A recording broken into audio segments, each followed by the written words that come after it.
Broadcom CEO Hock Tan has been disrupting the semiconductor industry for decades, but he's obviously not finished yet. The serial consolidator has reportedly set his sights on buying mobile chip giant Qualcomm for $100 billion, in what would create one of the largest chip makers in the world. There are plenty of skeptics. Broadcom hasn't even won approval for a pending $6 billion acquisition of Bricade BRCD, initially announced last November. And Qualcomm is in the middle of a year-long effort to buy NXP Semiconductors for $39 billion, while also engaging in a massive global legal battle with Apple, its best customer. Qualcomm's shares jumped 13% on Friday to almost $62, still well below the rumored offer price. Broadcom shares gained 5%. Those who bet against the Malaysian-born CEO, trained at MIT and Harvard, often find themselves on the wrong end of the deal when the dust has settled. In an industry filled with brilliant engineers like NVIDIA CEO Jensen Huang and Advanced Micro Devices Lisa Su, Tan is the finance geek who can manage balance sheet as powerfully as he can create a new technology product. And Tan has experience swallowing bigger fish.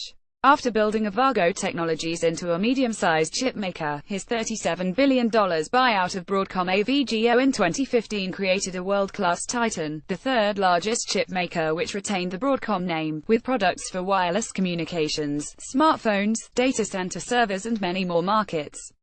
Qualcomm is, of course, even bigger with $22 billion of annual sales versus Broadcom's $18 billion.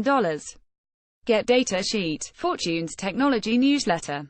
Tan climbed the ladder in corporate finance at GM and PepsiCo before first getting involved with tech at early PC maker Commodore in 1992. 2 years later, he jumped to chipmaker Integrated Circuit Systems as CFO, where he eventually rose to CEO and started his acquisition spree. And his deal-making prowess has led to relationships with top private equity firms including KKR and Silver Lake. If anyone can raise $100 billion to complete the biggest tech deal ever, it's probably Tan. That's not to say Tan doesn't know semiconductors. AMD Sue, who has 3 degrees from MIT, likes to joke that her industry should have more Harvard MBAs reporting to MIT PhDs. Tan almost has both, with a master's in mechanical engineering from MIT to go along with his Harvard MBA. Known as a ruthless cost-cutter, Tan's approach has been to gut pie-in-the-sky research projects and focus on the most promising tech developments. He also favors business units that fit together. After merging Avago and Broadcom, for example, he dumped a burgeoning Internet of Things unit that made chips that could be used in smart devices for homes and businesses. Most of Broadcom's chips went to huge customers like Apple and Cisco Systems. The Internet of Things unit was pitching to hundreds of medium and small-sized hardware developers, a model that would scale well with the rest of Broadcom. Qualcomm, a company founded and run by engineers, could probably use a thorough going over by Hock and his green eyeshade crew. With growth in the global smartphone market slowing, the company has attacked all manner of new markets, developing everything from laptops that can run Windows using chips that don't rely on Intel designs to a whole new breed of central processors for self-driving cars.